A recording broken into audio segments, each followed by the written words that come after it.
He thought time had buried the past, but the truth I buried roared back and destroyed everything. He raped me 10 years ago and I ruined his love engagement. Was it revenge or justice? Growing up, I F27 had a childhood friend, Angie, F27, who was as close as a real sister. We spent entire weekends at each other's place, celebrated family events, etc. from 6 years old till 18 years old. Elle even lived at her place in 2nd grade while my parents went to a nasty divorce. I learned to speak some Russian as she is Russian, and she learned to speak some Spanish. Needless to say, her older brother and little sister were like a family to me. During our teenage years, she had her 2 male best friends, one whom she started dating and another one, Nico, now 29, who was Russian as well, whom I started dating at 17. Growing up, I had issues with a heart condition. I won't bore you with the details, but I had to take a lot of meds, but got healthier starting from 16. One didn't have to take them daily, but only when my heart rate became irregular. But then immediately, as it would become extremely painful, my heart would cramp, I would start to hyperventilate.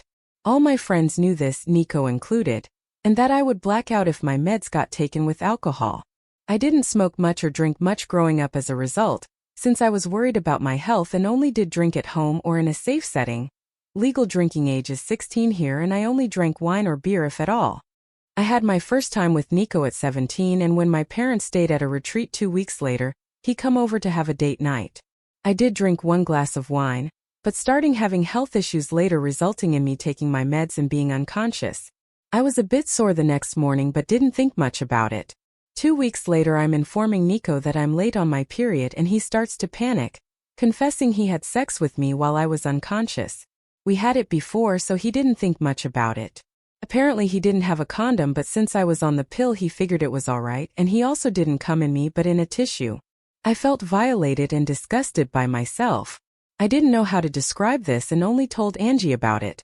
I was an utter mess for a few years, and wasn't able to have sex again until 2 years later. I didn't remember any of it, but was too ashamed to go to my mom or anybody else. I didn't think of it as rape back then. I was too young to really understand what and how I was violated, and Angie told me it's alright, I should break up if I feel bad about it, but we were in a relationship and did have sex before. I broke up with him the following day, and apparently he cried about his broken heart to her. As Nico and Angie were close and hanging out together a lot, they started dating a few months afterwards, and I had to see him every time when visiting her. I told her I'm not able to see him, but she didn't understand where I'm coming from. The contact stopped and we haven't texted or seen each other in years. I still followed her and her family and saw that her brother is expecting his first child. As I was extremely close with her family, I just commented on the Insta post expressing my gratitude when he reached out to me. I missed his wedding, but he wanted to ask if I would be interested in joining the baby shower, as it's been years and we've been extremely close before. He told me I was like a third little sister. I just asked if Nico will be attending as well, as Angie and him have been dating for 9 years now, and he said yes. I didn't elaborate much but just expressed that I'll send a small present if he can give me his current address but won't be attending. He kept on pestering me what exactly happened all those years ago and why I'm not in their lives anymore. Angie told her family I'm not able to see her with an ex of mine, but her brother thought there's more behind it. This is when I think I could be the asshole. I told him the truth about what happened back then. And while I didn't know it at 17, I know now that this was rape and I named it as such. I didn't receive any message back from him, but a few days later Angie reached out to me furious. Nico had planned to propose during the baby shower, but Angie's brother is against it now, having learnt why I stopped the contact. She loves Nico and will stay with him, but by doing so her brother said she is no longer a part of his life, as he doesn't want his little baby girl in the same family as a rapist. Since then I've been getting messages from old high school acquaintances, telling me I should have ignored it and not told anybody. Since I didn't speak up back then, I lost the right to do so now, and am a horrible person for ruining somebody's life over some stuff he did 10 years ago when he himself was a child as well. Relevant comments. OP responds to multiple comments about how things are wrong, and she could speak up. OE. I understand now how wrong it has all been and that it's rape. But we grew up in a small town with approximate 5K people, and I honestly don't know which way it would have gone if I would have spoken up. He was 19 back then, 2 years older, and everybody is in everybody's business. It would have made sound back then like it does now. They all still live there and it has made its rounds. That's why so many of our old classmates are reaching out. Most of who still live there have left me furious messages. They have known Nico for all their life, and are standing by him. I moved out when I was 20, my mom shortly after, and didn't stay in touch, which most. It still breaks my heart to get such a furious response from people who are my whole childhood. And thank you for all your best wishes, I genuinely appreciate it. OP did not ruin Nico's life. He did this himself. I understand that what happened is on him. The backlash I am getting is because he apparently is not that person anymore, and something he did as a teenager, according to Angie, should not ruin his life and is in no way related to the daughter her brother will have. I don't know if he will ever act out or do something, but it doesn't invalidate what happened to me, so thank you for confirming this. I just can't stop to feel bad about this having so much consequences. While I do not want to see Nico or Angie, I have made my peace with what happened to me back then. Commenter. But why are they attacking you and not the brother? You are not the one objecting to the marriage. Just feels like misogyny and victim blaming tbh. OP, I guess because he is family and I'm the outsider who ruined their family. I have been getting so many messages from people who didn't even have my number back then. I'm blocking the best I can. It's just hard to not let these comments get to your heart. Commenter. They got together so soon after the two of you broke up. I can't help but wonder if your friend was convincing you to break up with Nico because she was hoping to get with him all along. OP. I honestly don't believe it. They've known each other for years and she broke up with her boyfriend 2 weeks before I broke up with Nico. It was a 5K town, even adding the people our age from near villages. Our school had 500 people attending, hence the options are very limiting. OP on getting therapy in order to heal from her past trauma. OP. I was in therapy for 2 years and found peace with what happened to me. I am lucky as I have no memory of it, but that didn't make it easier. It took me 2 years to be able to have any form of sexual contact again, but I am okay now. It's a part of me, but it's a part one can live with. Honestly, thank you for your kind words, Whiteheart. OP on her health issues at the time when the incident happened. Oh, it's not drunk blacked out. My medicine back then was supposed to lower my heart rate extremely, as I would have a racing heartbeat and my body would start to shut down, hyperventilating, my heart not being able to follow such strong use, and basically tripping over the high heart rate. My heart would start skipping beats, then not being able to follow my thin blood which flows faster than regular one, and the skipping would be the painful one as it would start to crampen up. I'm sorry I'm not able to explain it better. English is not my primary language and I lack the medical vocabulary to fully describe it. The pill slowed my heartbeat and general body functions, thus making me extremely tired. I'd mix with alcohol, it would basically act like a super strong sleeping pill. My body could be thrown off a cliff and I wouldn't wake up. I did give consent for the first time we had sex, but that was our first and only time. I don't know if we would have had sex back then if I would have been conscious, as I didn't like it, being my first time and all, and wasn't that eager knowing repeating it. I don't think calling it rape is wrong, but what I had issues was if I should have approached this subject more sensible. In that way I can understand that I ruined their engagement plans for next week, or his surprise of one. Update. First of all, I am immensely thankful for all the people who took the time to not only read through my story, but also comment. I read every single comment and tried to respond to as many as possible. It gave me a little bit of hope of compassion for victims of rape, and also the courage to not cave to the backlash I received. Mental update.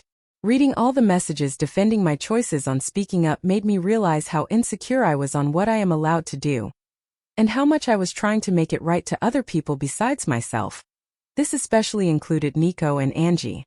All of you are right. If Nico had changed, he would have apologized, reached out, or tried to make amends in some way, either when word got to him from his brother-in-law or at some earlier point in his life. My former best friend Angie should have been able to feel some sort of compassion if she had any respect for me as a human being or the time we spend together. Her reactions showed that I shouldn't hesitate on my actions. I went to therapy from 21 onwards and thought I moved on from the rape as best as I could, but I realized how ashamed I still am almost 10 years later about an incident that wasn't my fault at all. I was ashamed to speak up back then and afraid that people around me would look differently at me. And somehow I still felt bad about speaking up today, so I trying to own what happened to me now and not apologize for other people's behaviors, especially as they don't even show me respect. What happened since then? I archived every nasty message I got on WhatsApp so I wouldn't have to read them, but would have the proof if needed at a later point. Angie's mom called me the following day of the incident crying. I shouldn't have answered the phone, but during the 10 years of friendship I saw her as an aunt, almost a second mom. She always joked that while her children would run around the house doing whatever, I would always take the time to drink a tea and talk with her, showing her more love and time than her actual children. While she said she's sorry for what has been, and for what I went through as a child, she couldn't believe that I would ruin Angie's happiness over something like that. With Angie's brother refusing to have Nico as part of the family and Angie standing by Nico's side, it's divided their family, and she is heartbroken. She has grown to love Nico like family as well, and has known him for nothing more than a considerate young man who she knows will make her daughter happy. It wasn't nasty names or angry talk, just a heartbroken mother who faked to acknowledge my pain and saw the fault in me. Angie's mom tried to get me to apologize or to take it back, but I refused as I don't see the fault in me. With everything that has happened, I believe that Nico hasn't changed and is just hiding it better somehow. He can see how people are standing by him and supporting his behavior so he won't have to change. And that is something I didn't want to indulge. Angie's mom not even once used the word rape, and I tried to correct her every time she talked about it, trying to name it for her to understand better, but she would just start sobbing more and it didn't make sense for us to continue to talk. Angie's mom used to be in contact with mine for some time, and she reached out to her after our talk. I was afraid that my mom would find out, since she's from a more conservative background. We had a long talk and I didn't get to see her physically yet, but she apologized for not being there for me or not making me feel like I can talk to her. I tried to calm her as best as I could, but when she asked me if my current partner knows I was used like that, I got angry. She was scared my partner would leave me if he found out, implying it was something that made me less precious or appealing. When she asked me to keep it a secret from our family abroad and in our country, I hung up. She was acting exactly the way I was afraid she would, as if it's something shameful. It was especially hard as I am trying my best to move away from the feeling of shame. She has since apologized, but it's clear that her view of me has changed. I don't yet know how to deal with it, but that's something to worry about in the next few weeks. As some of you suggested, I wrote Angie's brother, Sven, again and apologized for the mess, but I'm glad that it is out in the open and how proud I am that he's defending his family. I asked if his old email is still working as I would just send a gift card. He didn't respond, but I got a message from his wife 2 days ago. She thanked me for speaking up and informing them about Nico. There were apparently had a few moments that made her uncomfortable, some jokes Nico made, and in retrospective she can see why. Sven apparently informed her the moment he got my initial text, and both of them have since seen Angie but not Nico. She refuses to be in the same room or house as him, and same goes to their unborn daughter. Sven and Angie's mom has been at their place multiple times to beg to forgive Nico, and Sven caved a little. Angie and Nico will get married. Sven will attend but his wife will not. He is allowed in the family but not in contact with either Sven's wife or daughter. Those restrictions are not for Angie. Sven was suffering trying to ease his mother's worries, and is not able to take a stand and cut them out completely. This is a compromise they made without his wife's approval, and she told me she's trying her best to cut them out of their life indefinitely. She wanted to move back, closer to her family as well, and thinks this is a perfect opportunity, but isn't sure if she can follow through. His wife told me she's terribly sorry for all the issues that came my way, and it has been a lot trying to handle the situation on their side. Sven knows it's not my fault, but he doesn't want contact. It's hard for him to talk or see my name because even though he knows I'm not the guilty party, in some way I was the bearer or bad news and he sees me as the start of all this drama. She told me a few times that neither believe I'm the bad guy, they just are tired with everything and it's just been extremely hard on them. That's all that has happened so far. I am frustrated about how everything came to be. It feels like Nico will just continue with his life without having to be remorseful. I didn't want him to suffer, but I think some part of me wanted to at least receive some kind of apology for all the suffering I went through afterwards. I'm having to deal with my mother and her changed shameful view on me, and even though I'm happy it's all out, it's extremely hard to stand by my choices. My partner and my best friends both have been my shoulder to cry on during this ordeal. Especially my best friend was enraged for me, and I am extremely grateful to have both by my side. Right now I'm just emotionally drained, but I'm sure it will be better once a few weeks passes. Comments. Commenter 1. You spoke up and did the right thing. If others can't handle the truth, that's their problem. Keep focusing on your healing and support. Commenter 2. Unfortunately, it's a tale old as time. The woman is blamed and the rapist gets off without a blemish. Only by speaking the truth over and over will the situation improve. And when the boomers die off. Commenter 3. 100% the right thing. What you did may keep Nico from attacking someone else, or may encourage one of his other victims to step up. You never know how much people like you help everyone else when you stand up and speak out and are not ashamed of what was not your fault, but will point the finger at the one to shame. You're making the world a better place. I'm sorry for the family Nico misled and the wife who was foolish enough to stay with him, but it's no longer your business. You did the right thing and it's going to help others. If no one else says it to you, thank you for doing all this. You are amazing.